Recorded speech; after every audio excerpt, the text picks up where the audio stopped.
What I find funny about that Unabomber photo or the sketch is that wasn't the Unabomber at all. That was just some other guy that someone saw, during whatever, and it was like. But it's one of the most famous sketches, like everybody recognizes in all of crime history. It's crazy. Eyewitnesses are so useless, are just utterly useless. God, it's unreal. So, folks, go ahead and get your technical questions in. In a couple of minutes, the official webcast will start, and we'll go ahead and start working through those first come, first serve. There's about half a dozen in there so far. Did you finish watching that Unabomber show on, what was it, Discovery? I did. ID? Yeah? I did. It was good. I enjoyed it. Paul Bettany was amazing. Wow. Paul Bettany is the man. I've liked Paul Bettany ever since A Knight's Tale, if you could go all the way back to that. Oh, I got to go back and look at that.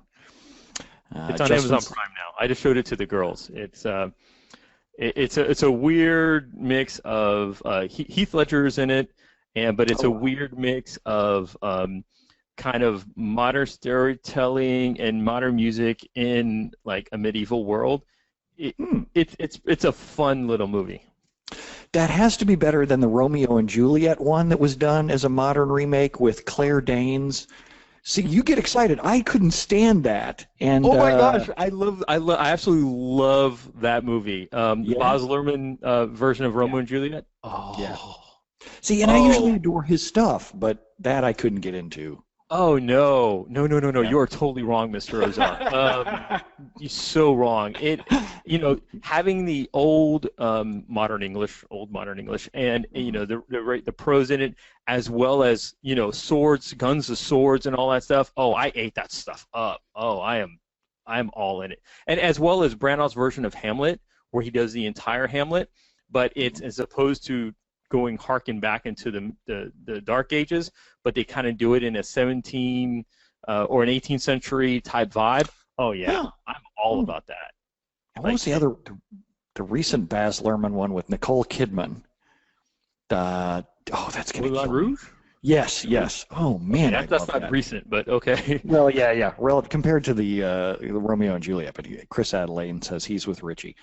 I loved that. That was great. Yeah, really? I did not really care much for Moulin Rouge, and it wasn't because of anything but the story. I just couldn't buy into the story. I just questioned everyone's motive at like every turn. I'm like, why? You're just dumb. I mean, it's silly. Oh God. Justin says, thank you for the first responder Power BI thingy. You're welcome. We had a big old fun time with that. Thomas Strike says, you guys should look for the Shakespeare episode of the old TV show Moonlighting. Oh my God, I loved that.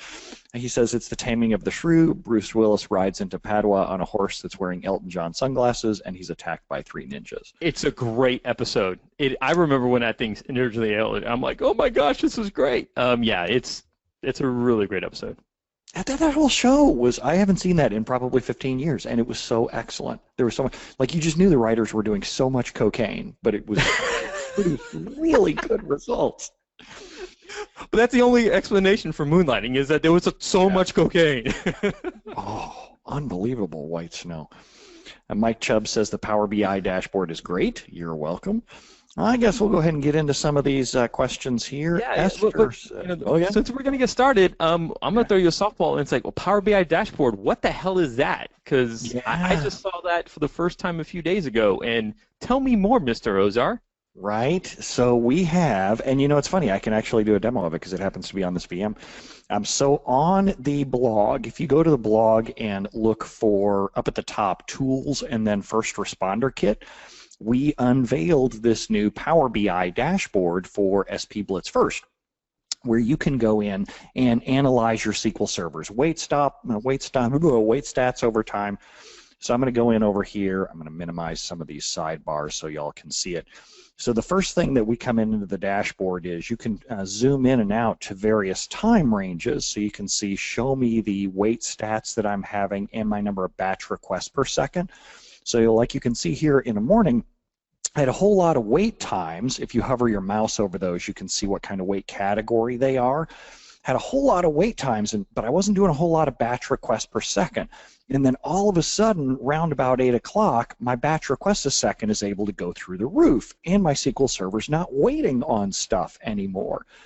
If I want to find out what was going on, I can click on various bars and I can see more detail about those. Like here's the kind of weight types that are involved with whatever bar I clicked on. Here's the warnings that were happening on the SQL Server at that time. Here's the queries that were running around about that same time.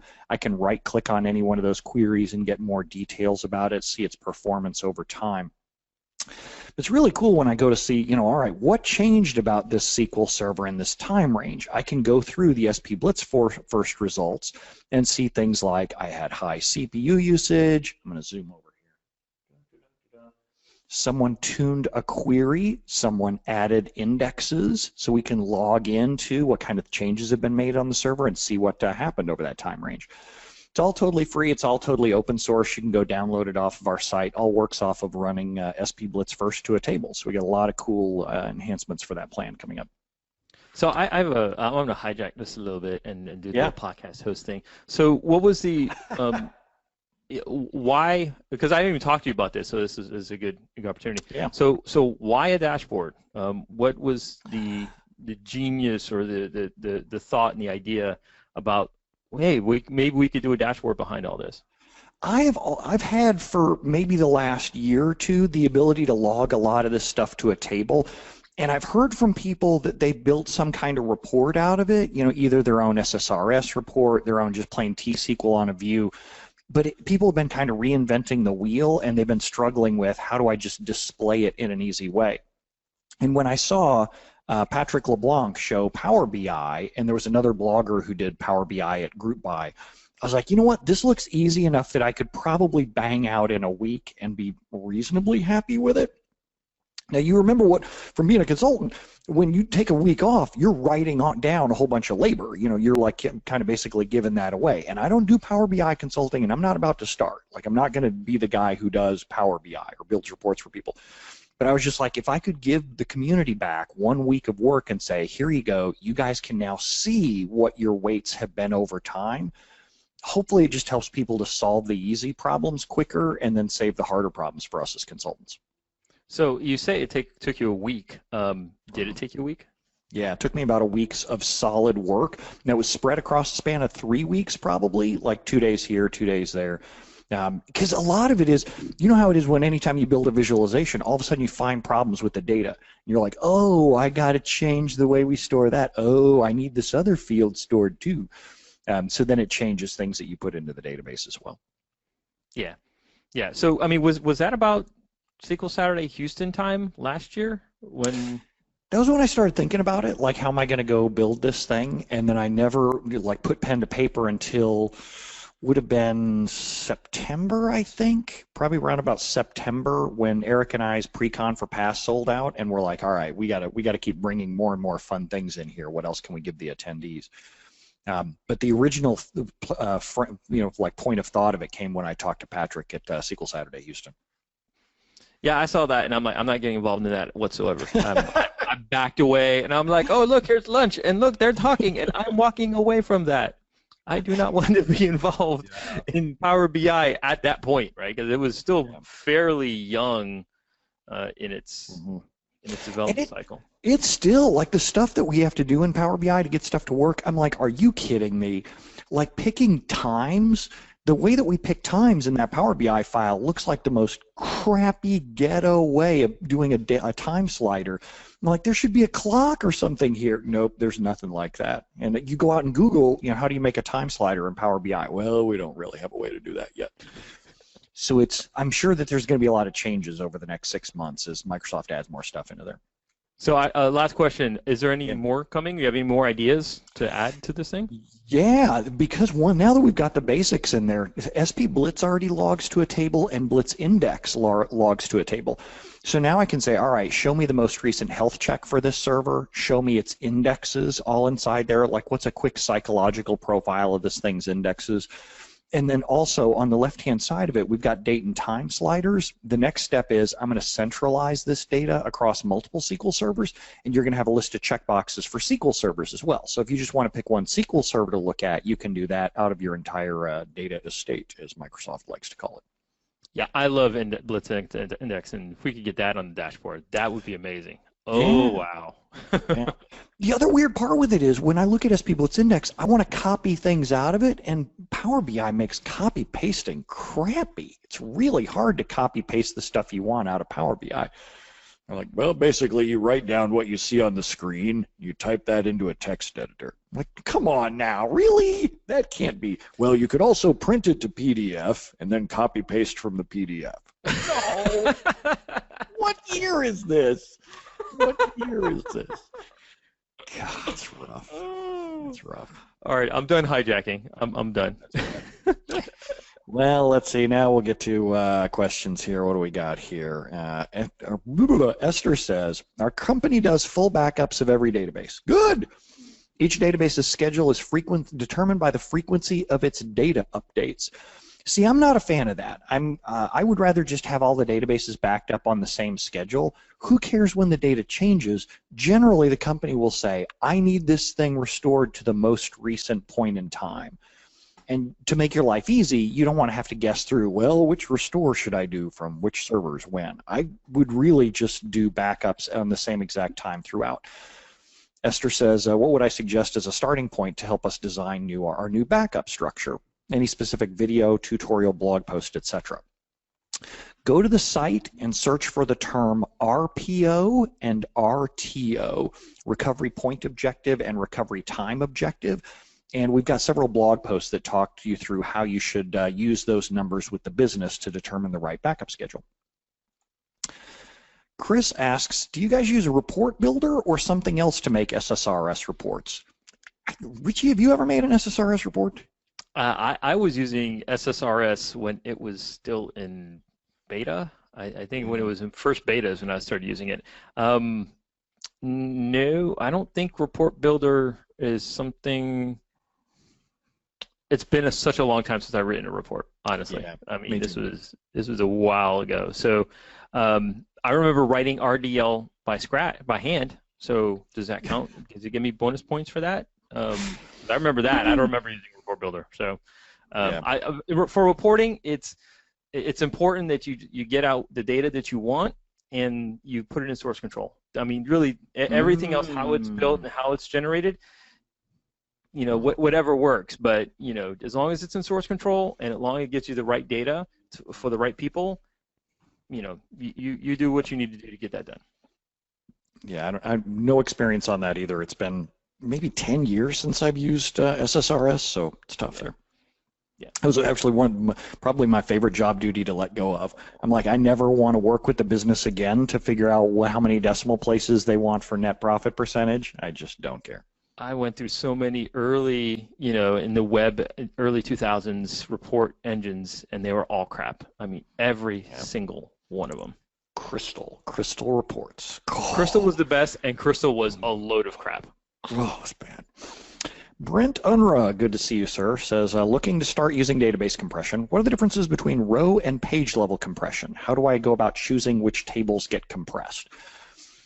So I only start by saying, what's the problem that you need to solve? If the problem is high page I/O latch weights, meaning you're waiting to read data from disk, first just try tuning indexes first, because that's usually a much bigger bang for the buck for me than doing compression.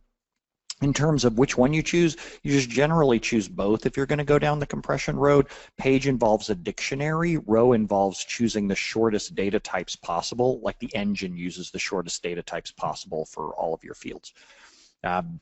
In terms of which ones I ever pick, though, I'm like, okay, we're going to use, I want to say it's Page uses both. But Books Online would be the best gamble for that. There's also a stored procedure built in that estimates how much you're going to save from compression, and what it does is it just goes and compresses the object over in TempDB and sees what the savings is. So if you're going to go that way, I'd consider Column Store more than I would row or page compression, because Column Store's got some amazing stuff starting in 2016. Gary says, is there a threshold of CPU use other than 100% where we should consider adding cores to a virtual machine? Yeah, so the first thing you look at is SOS scheduler yield weights. If your top weight type is SOS scheduler yield, then that means that SQL Server's waiting on CPU time. We're specifically talking about measuring wait time here, not the number of waits, but wait time. If the majority of wait time is SOS scheduler yield, then you can either tune queries, tune indexes, or add cores. I would much rather tune queries or tune indexes because those are free, quote unquote, because your boss considers your time as worthless. Well, you also get the biggest bang for your buck, right? Mm-hmm. So you get more data in there, and all of a sudden these queries are going to start acting they're still going to be acting funky, and then, oh, why is it slow again? Oh, why is it always slow? And then, oh, let's throw some more hardware at it, and you haven't fixed the problem. Well, and even throwing hardware at it, say you double the number of cores, best case scenario, that makes the queries twice as fast. You add the right index, they can go 10, 100 times faster. It makes such a much of a bigger deal. Mike says, Gary follows up with, I've never seen row compression save space. In fact, it usually makes it larger. I've seen it save space where people had really crappily designed data types, and I wasn't allowed to change the data types. Oh, yeah. You wound me, Mr. Ozar. You wound me. I didn't see it here. I saw it at the last, not even my last company, 2 companies ago. Joe says you don't get TFS, version control with report builder. Good to know. Mike says, I'm currently dealing with a system where change tracking columns aren't provided, so we're forced to read all of the non-keyed columns for data changes. What strategies would you use to speed up the ETL? He's got a whole big long list. Unfortunately, this is one of those big multi-paragraph questions. I should have read it first. Keep your eye peeled on the screen, and we'll tell you where to go for multi-paragraph questions. It's dba.stackexchange.com, because it's pretty far beyond what we can answer quickly. Kush says, good to see you, Kush. Haven't seen you in a while. Kush says, what are your thoughts and experiences on using EMC Avamar SQL agent in order to back up databases? We have over 100 SQL Server instances. Look at Richie's face. You know, yeah. So I have a weird. I'll play devil's advocate. I'm the weird DBA who says I would often like to hand over backups to someone else who knows what they're doing and has the time to fix backups when they fail. The problem is, the key is there. They have to know what they're doing, because most of the time when you hand backups off to another team, they don't know what they're doing. They don't trust you with readable access to the reports to know that your backups are working, and then they take forever in order to do a restore, because you may have to wait for them in order to get back before you can start your restore process. You got to put a ticket in first, Brent. Mm-hmm. And the tickets are only supported 9 to 5. Yeah, and then you need your boss to expedite the ticket, and then he needs to talk to their boss, and then all of a sudden 2 weeks later you're like, oh, look, the data's there. And the only woman who knows Avamar is gone for 2 weeks. She's on sabbatical. And the guy who was supposed to train as her replacement, he's out for pizza. Yeah. So I have a his kid got sick. He went home early. It's just... Yeah. It's tough. It's not that I've ever heard anything bad whatsoever about Avamar or Backup Exec or Data Domain or any of these. Well, Data Domain I have heard bad things about. But any in terms of like the technology being broken, it's just that when you hand over the keys to someone else to do a task, just make sure you got some kind of enforcement to make them do that task quickly. But yeah, I do kind of love having someone else do backups as long as they're capable. Just the same reason I love Azure SQL DB doing the backups for me, and Amazon RDS, like Aurora, doing the backups for me. It's just one less thing that I have to worry about. Do I still have to worry that they're doing their job? Sure, but you know, you have to worry when I'm doing my job. I'm not always good at my job. That reminds me, I need to check the backups on the Aurora. No, it's totally automatic. Oh, Joe asks, do one-part names, like if I'm going to ask for my table by just table name instead of dbo.table-name, do those still cause compile locks? My devs are terribly lazy and they only use one-part names for everything. You know what you want to do? If you want to teach your devs and you want to scare the holy hell out of them, what you do is add another set of tables in a different schema, but with the same name, and then you set their default schema to be that and just play stupid. I don't know who did that. It could have been anybody on the server. Everybody says that, man. You guys all have permissions. Wow, it's a shame all your code broke. Mentally, Richie's making a note to punch me in the mouth. You are evil. You are evil. Because I'm one of those guys. Because I didn't grow up in the Oracle landscape where you needed to, fully qualify that crap. I don't qualify now. If the DBA sat me down and said, "Hey, look, this could be a problem under these circumstances. I would like for us to start fully qualifying all these table names because of X, Y, and Z. Yeah. Then yeah, okay, let's put that as part of our procedure and let's go through and do all that. But you know, if we've set all our defaults and all that stuff, and they shouldn't have access to production, let's just put it that way, then there really shouldn't be any reason why we shouldn't be able to use one. Now his question, does this still cause compile locks? Yeah, so I can't remember about compile locks, but it can cause multiple entries in the plan cache because each person can get a different default schema. So even if they have the same default schema, SQL Server may end up caching the different plans individually. So it causes, and this is where I got to have an asterisk up here, it can cause plan cache bloat. It's just that in the year 2017, I don't usually see that as a really big problem when people have, say, 64 gigs of RAM or more. I see plan cache pollution as a problem when people have like 4 or 8 gigs of RAM. But then we just have the discussion that meet Mr. Desktop. Mr. Desktop has 64 gigs of RAM in the year 2017, so should your SQL Server. Yeah, well, and the other thing, you know, to add on to that is that if you're an application and the applications run these queries, you'll only have one login. Yeah, that's true.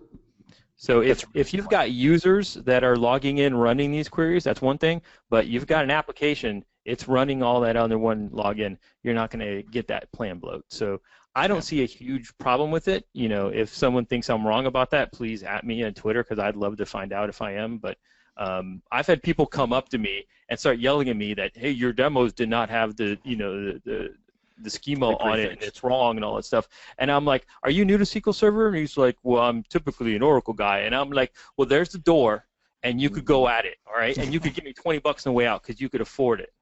Mm-hmm. Someone in here will say that they had a problem once that was solved by fully prefixing their tables, and surely that's true. I'm sure that it's true.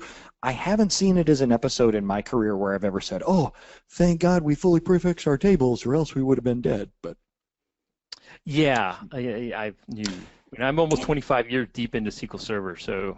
Mm-hmm. And even if it is a really big problem for some folks, I would just say, just guide them towards doing it from here on out. But it's not like going back and changing all your code is going to give you any kind of performance benefit that you're going to be noticing there. Yeah. But you're also talking to the same guy who produces a piece of code called SP_Blitz. And if you listen to the blogosphere, they're like, oh my God, it's infinitesimally slower because SQL Server looks in the master database. And I'm like, well, yeah, that's where it usually lives because it's a stored procedure that's run by the database administrators. Well, you still shouldn't do that. It's bad practice. Yes. So is wearing socks that don't match your jeans, and I do that as well. I mean, the last thing I want to throw out to that is that if you are communicating with developers and developers are writing query and code against your SQL Server, then you need to document that, and you need to have a specific documentation and says, hey, this is how we write queries, and these are the rules that we have. So that way, when somebody does something that you don't like or something that's not right, then you've got something. Hey, here, this is our rules or our document that says we're supposed to do it this way. Go do it that way, as opposed to no, that's not best practices. And where are these best practices? Well, they're in my head somewhere. Write it down. So true story. We had a client a while back who was a real big believer in the best practices type thing, and they'd even written triggers that if you tried to do a select star, they would get rolled back. If you tried to do any kind of create stored procedure or a function that had select star anywhere in it, it would get rolled back. And I was like, really? And if you put like 3 spaces in between the select and the star, it would go right on through. And I'm like, you're just literally looking for the string. If you put an enter in between, anything like that. Hey, parsing is hard, Mr. Ozar. Parsing is hard. I get that. Thomas says, hey, Brent, have you guys come out with a blog post listing the best books to have on your bookshelf? I have all of them from an older post, but I haven't noticed anything since 2016 came out. So here's I'm assuming technical books, what he's talking about, right? Because I can go deep into other stuff. I was going to say, what were the last 3 books that you bought? Agatha Christie's Murder on the Orient Express. I read that in the jury room. Oh, wow. Yeah, sure. Yeah, it was a good read, short read. Patrick Rolfes, In the Name of the Wind, phenomenal fantasy book, and it's not what you think. If you think in Dungeons and Dragons type stuff, it's not what you think. It's great. They just came out with the 10th anniversary edition of that, and then I forget the guy's name, but it's a book on smart baseball. It's on kind of like analytics and approaching baseball strategy using kind of analytic-y type stuff. So yeah, those are the last three that I've read. And when you want to learn technical stuff, where do you go? Since I'm always learning technical stuff, Yeah. is that what is that the question is? Yeah. I usually hit the documentation first, and there's a problem with documentation, especially when we're talking about new libraries that keep changing, is that you could have version issues with the documentation, because most open source projects don't keep previous versions. And I only say this because I hit this yesterday, because I had a new version in one project, and then another version, the old version, in another project. So everything was working right with this one code. The code was exactly the same in both services. So it was working right here, but it wasn't working right over here. And it was the stupid version number on the library. And Brent was laughing at me, actually. He literally, it was ha ha ha ha ha on Slack. It was not cute. If I really need to learn something like brand new, huge, like type of stuff, like Python. I've never used Python. I want to learn Python. I most likely will go to some sort of video training, and that's like Pluralsight. If it's SQL Server based, I'll even use our own training. People use our trainings, Brent. It's amazing. Oh, I don't know about that. And then there are some. If I need something even core knowledge, that's not that's not so new. I need to learn the newest version, like maybe some computer science-y type stuff, maybe some algorithms or security type stuff. Then I'll hit a book up. But those are usually my steps. And so I'm the same way. The problem is that the books are so outdated. They're so good for core concepts, algorithms, design patterns, scaling, sharding, whatever. But in terms of like SQL Server 2016 and 2017, books are so far behind. It takes a year to write a book. You got to get through the editing process. Then you got to ship it. By the time it comes out, it's already outdated. So classic example is Alan Hurt has been working on a SQL Server clustering and high availability book for like 4 years. And every time he gets close to the finish line, they ship another version of SQL Server, and he goes to add that into the book. So I haven't bought a SQL Server book in maybe 3 or 4 years. There's 2 that are actually on the road to me from Amazon that I'm kind of excited about that are around design patterns, but I haven't seen anything that I would buy around 2016, 2017. My most recent book was the WD-50 cookbook, not WD-40, but WD-50 cookbook by Wiley Dufresne. Utterly gorgeous, just beautiful. Yeah, there's a book that actually I was looking at, and you'll probably see the receipt here pretty soon. And I haven't bought it yet, but I'm going to buy it. It's called The Imposter's Handbook, a CS primer for self-taught programmers. So, that's cool. Yeah, so Rob Connery, maybe you've heard of that.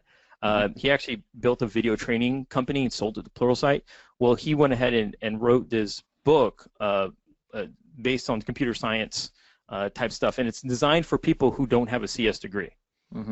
So, and there's videos along with that and all that stuff. So it's called The Imposter's Handbook. I want to get that's the type of stuff that I would get as a book, because it's all core knowledge. It's stuff that's not going to change. Gotcha. Let's see here. Brent follows up on the compression question, and he says, perfect, thanks. The devs were hoping to save space on disk. Their ETL keeps filling up the drives. They thought the compression would save us from having to ask for more drive space. No, I have so many bad ideas there, then I shouldn't voice any of them out loud.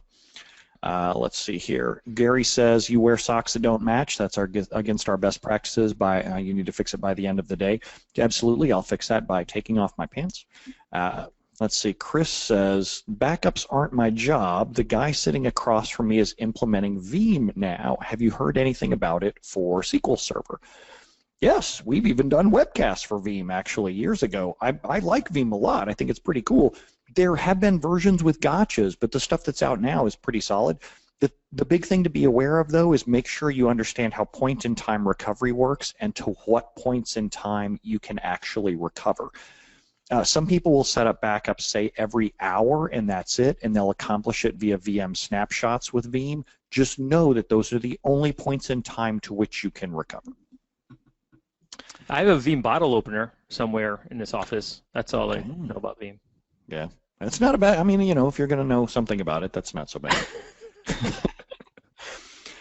Michael says, "Happy Thanksgiving. Thankful for all y'all do. Thankful for Brent, Richie, Eric, and Tara. Avamar and SQL Server run for me a full local native backup, and they keep these local, and then they let Avamar be there for restores that are older than 1 day." Yeah, I've seen that used. I've also seen people like back up to a file share, and then Avamar backs up the file share as well. Brent says, "I think your bad ideas make for great office stories, though." Okay, so the one of the bad ideas for like the slow ETL process was with no disk space was I happened to have a client where the servers had a whole lot of RAM, but they didn't have a whole lot of disk space. We're talking like 0.5 terabyte to 2 terabytes of RAM, but only say 0.5 terabyte worth of disk space. So we bought RAM drive software, and I'll let you figure out the rest from there. Great moments. Because it was ETL. It was like, we don't care if the thing goes away. I'm like, all right. Well. So wait, so you have a problem with disk space, and we're talking it's a 0.5 terabyte, and yet the new phones come close to that? I don't understand. It just doesn't. Brent says, "Was it faster?" Ironically, a lot of RAM drive software isn't actually all that fast. They have like single-threaded limitations, and in most cases, I can get good SAN storage to actually go faster, or good solid state to go faster. So you would think it would be blazing fast because it's all RAM, but RAM drive software tends to be kind of crappy. Rick says USB-rated RAM. The problem is unless it's USB-C or USB 3, you can hit some bandwidth limitations, and it's really sad that I know that. Yes, it really is. Gary asks, "Do you have any experience with the impact of using hot swap CPUs? I found out it was turned on, and I had CX packet weights." Yeah, there's some gotchas around hot swap that don't let VMware expose the NUMA information up to the guest. Now, unfortunately, that's beyond what I can answer fast, but if you search for Frank Denneman, Denneman, Frank Denneman, he has a VMware book, and it's absolutely phenomenal. He even goes into configuration details for SQL Server with that exact issue. Totally free, too, right now. It's sponsored by Rubrik. Yeah, you just recommended a book for a guy who says, "I don't really read books much." Yeah, it's really funny. And when it came out, I was like, Frank put me on Twitter, and he's like, "Hey, I got a new book out." And I'm like, "All right, well, if it's free, I'm going to go read it." And all I did was hit Control F for SQL, and it's like a 400-page book. And I'm like, oh, this is actually good information. Now, did I read it? No. Okay. All right, there we go. Like, there you go. And the last one that we'll take is Landon says, "Do you have any suggestions for how to best monitor over 20 SQL servers? I've been researching a bunch of tools like Redgate SQL Monitor, Idera SQL Diagnostic Manager, or Quest offerings, but I want to see what you've been most impressed with over the years." So the 3 tools that I see people having the most success with are Idera SQL Diagnostic Manager, Quest Spotlight, and SentryOne's Performance Advisor. They keep changing the name of it. I think it's called SQL Sentry right now. So Idera's, Quest's, and SentryOne's, those are the ones I see people having the most success with. There are other tools. I've just seen a lot of people who aren't as successful with them because a lot of them don't give you a whole lot of guidance on what does a specific number mean. For example, they just show you that you have a CX packet of 500 seconds in an hour span. What does it actually mean? Those 3 tools seem to do a better job of getting you towards root cause analysis. They all have about the same overhead. They all cost about the same. They all do about the same amount of stuff. The way that I would do it is go get price quotes from all 3 of those, then pitch them against each other and see which one will knock the price down the cheapest. So just to throw another one in there, I did see someone today who had installed the Redgate monitoring tool and was glowing about it. So I think we covered everybody now. So there you go. Hopefully that answers your question. Try it out yourself and figure it out yourself. And the problem I have with the Redgate tool, and I've even talked with Redgate about this, is it has a big dashboard of numbers, and the stuff that's up on the top isn't necessarily important. Like they'll put things up at the top like page life expectancy that you shouldn't be looking at. And even on the numbers that they do put up there, if you try to hover your mouse over or understand what's a good number or what's a bad number, they don't tell you. They don't have any guidance on that. So it's really good for experts who know what numbers they want to look at and what a good number is versus a bad number. But if you don't know those numbers by heart, it's not quite as intuitive to get started with. But if you're an expert, yes, like us, hey.